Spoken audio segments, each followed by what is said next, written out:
Hello friends, we are going to present spread spectrum multiple access technique in Marathi under the guidance of Professor Saurabh Mehta.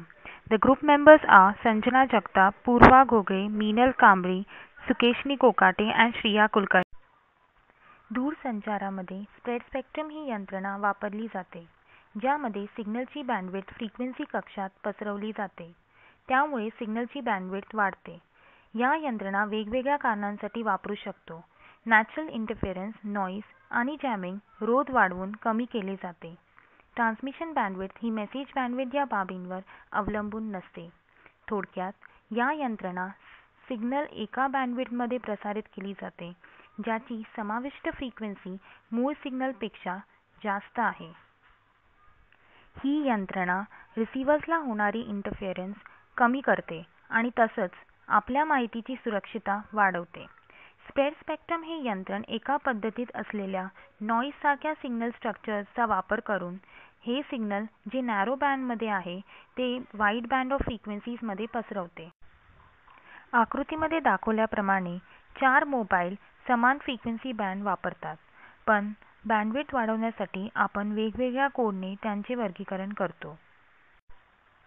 वरील आकृतीत दाखवल्याप्रमाणे डाव्या बाजूला पारंपरिक digital signal प्रसारणमध्ये अधिकाधिक पॉवरचा वापर केला असून अत्यंत कमी बँडविड्थ प्राप्त होते, पण त्या तुलनेत स्प्रेड स्पेक्ट्रम यंत्रणेत कमी पॉवर वापरून जास्त बँडविड्थ प्राप्त करता येते. स्प्रेड स्पेक्ट्रम यंत्रणेत सिग्नलची पॉवर आकुंचित होते आणि फ्रिक्वेन्सी प्रसारित होते. स्प्रेड स्पेक्ट्रम मल्टिपल ॲक्सेस तंत्र.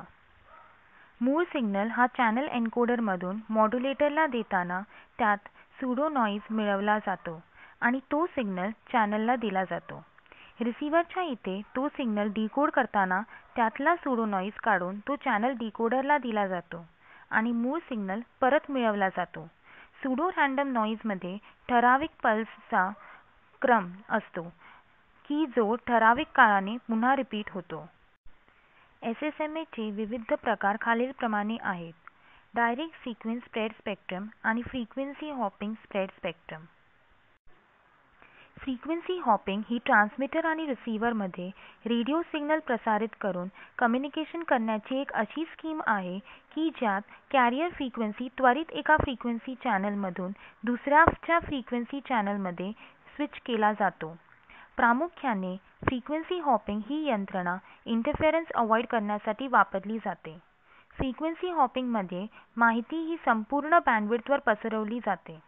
यासाठी अगोदर त्या माहितीचे अनेक चॅनलमध्ये विभाजन केले जाते की ज्याची बँडविड्थ लहान आहे.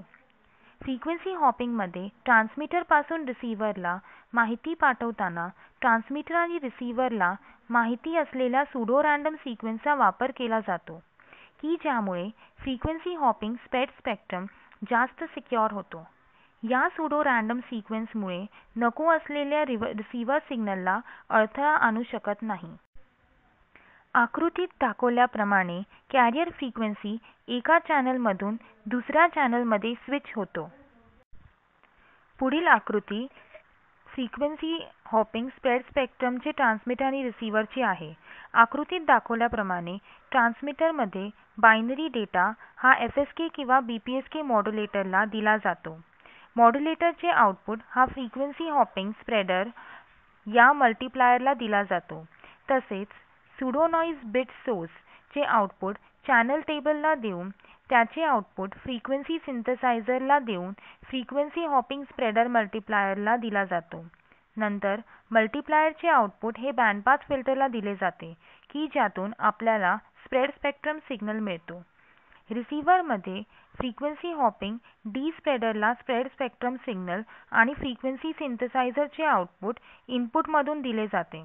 त्यानंतर फ्रिक्वेन्सी हॉप डी स्प्रेडरचे आउटपुट बँडपास फिल्टरला दिले जाते. नंतर त्याचे आउटपुट डिमॉड्युलेट करून मूळ बायनरी डेटा परत मिळवला जातो. फ्रिक्वेन्सी हॉपिंगचे 2 टाईप आहेत: स्लो हॉपिंग आणि फास्ट हॉपिंग. यातील फरक पुढीलप्रमाणे आहे.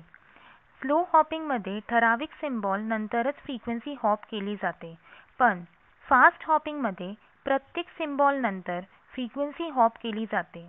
स्लो हॉपिंगमध्ये इंटरफेरन्स आणि चॅनल नल चा भरपूर सिम्बॉलवर परिणाम होतो, पण फास्ट हॉपिंग फक्त एकाच सिम्बॉलवर परिणाम होतो. फ्रिक्वेन्सी हॉपिंग स्प्रेड स्पेक्ट्रम ही यंत्रणा प्रामुख्याने GSM मध्ये वापरली जाते, कारण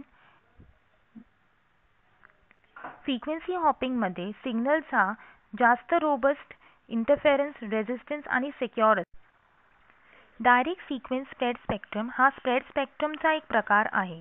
डायरेक्ट सिक्वेन्स या प्रकारात फेज हा सूडो रँडम नॉइजची कंटिन्युअस स्ट्रिंग वापरून साइन वेव्ह बरोबर मॉड्युलेट केला जातो. यामध्ये इन्फॉर्मेशन सिग्नल हा बेसबँडमध्ये असतो. त्यानंतर दुसऱ्या भागात स्प्रेड स्पेक्ट्रम हा कॅरियरचा वापर करून मॉड्युलेट केला जातो. मॉड्युलेशनची पद्धत ही स्प्रेडिंग तंत्रापेक्षा वेगळी आहे. डायरेक्ट सिक्वेन्समध्ये सिग्नल चॅनल हे अनेक युजरमध्ये वाटून घेतले जाते. डायरेक्ट सिक्वेन्सचे आणखी एक वैशिष्ट्य हे आहे की या प्रकारात को-चॅनल इंटरफेरन्स असला तरी सिस्टम अगदी चांगल्या प्रकारे काम करते. पुढील आकृती डायरेक्ट सिक्वेन्स स्प्रेड स्पेक्ट्रमचे ट्रान्समीटर आणि रिसीव्हरची आहे. आकृतीत दाखवल्याप्रमाणे ट्रान्समीटरमध्ये BPSK मॉड्युलेटरला बायनरी डेटा दिला जातो. त्यानंतर मॉड्युलेटरचे आउटपुट तसेच सूडो नॉइज बिट सोर्सचे आउटपुट हे मल्टिप्लायरला दिले जाते. त्यानंतर आपल्याला स्प्रेड स्पेक्ट्रम मिळतो. रिसीव्हरमध्ये स्प्रेड स्पेक्ट्रम सिग्नल आणि सूडो नॉइज बिट सोर्स चे आउटपुट डायरेक्ट सिक्वेन्स स्प्रेडरला मल्टिप्लायरला दिला जातो. यानंतर डायरेक्ट सिक्वेन्स डीस्प्रेडरचे आउटपुट हे डिमॉड्युलेट करून मूळ बायनरी डेटा परत मिळवला जातो. फ्रिक्वेन्सी हॉपिंग स्प्रेड स्पेक्ट्रम आणि डायरेक्ट सिक्वेन्स स्प्रेड स्पेक्ट्रम यामधील तुलना खालीलप्रमाणे आहे. डायरेक्ट सिक्वेन्स हे लिनियर मॉड्युलेशन आहे, तर फ्रिक्वेन्सी हॉपिंग हे नॉन लिनियर मॉड्युलेशन आहे. वाइडबँड इंटरफेरन्स किंवा जॅमिंग हे दोन्ही स्प्रेड स्पेक्ट्रमवर सारखेच परिणाम करत आहेत की ज्यामुळे नॉइज स्पेक्ट्रल डेन्सिटी वाढते. डायरेक्ट सिक्वेन्समध्ये ऑटो कोरिलेशनचा वापर करून इंटर-सिम्बॉल इंटरफेरन्स कमी केला जातो, तर फ्रिक्वेन्सी हॉपिंगमध्ये हा इंटर-सिम्बॉल इंटरफेरन्स काढून टाकला जातो. स्प्रेड स्पेक्ट्रमचे फायदे खालीलप्रमाणे आहेत. पहिला, इंटरफेरन्स कमी होतो. स्प्रेड स्पेक्ट्रम पद्धतीत नको असलेल्या स्रोतामुळे होणारा इंटरफेरन्स कमी होतो. दुसरा, मल्टीपाथ फेडिंगला कमी संवेदनशील. अंगभूत फ्रिक्वेन्सी डायव्हर्सिटी गुणधर्मामुळे स्प्रेड स्पेक्ट्रम पद्धत मल्टीपाथ फेडिंगमुळे घेणारा सिग्नल ची दर्जा खालवण्यापासून रोध करते. ही पद्धत विशेषतः मोबाईल कम्युनिकेशन सिस्टमच्या डिझायनिंगसाठी फायदेशीर आहे. तिसरा, मल्टिपल सिस्टमच्या सहअस्तित्व. सूडो रँडम सिस्टमचे योग्य पद्धतीत डिझाइन केल्यास मल्टिपल स्प्रेड स्पेक्ट्रम सिस्टमचे सहअस्तित्व प्रस्थापित करण्यात येते. चौथा, जॅमिंग पासून पूर्ण संरक्षण.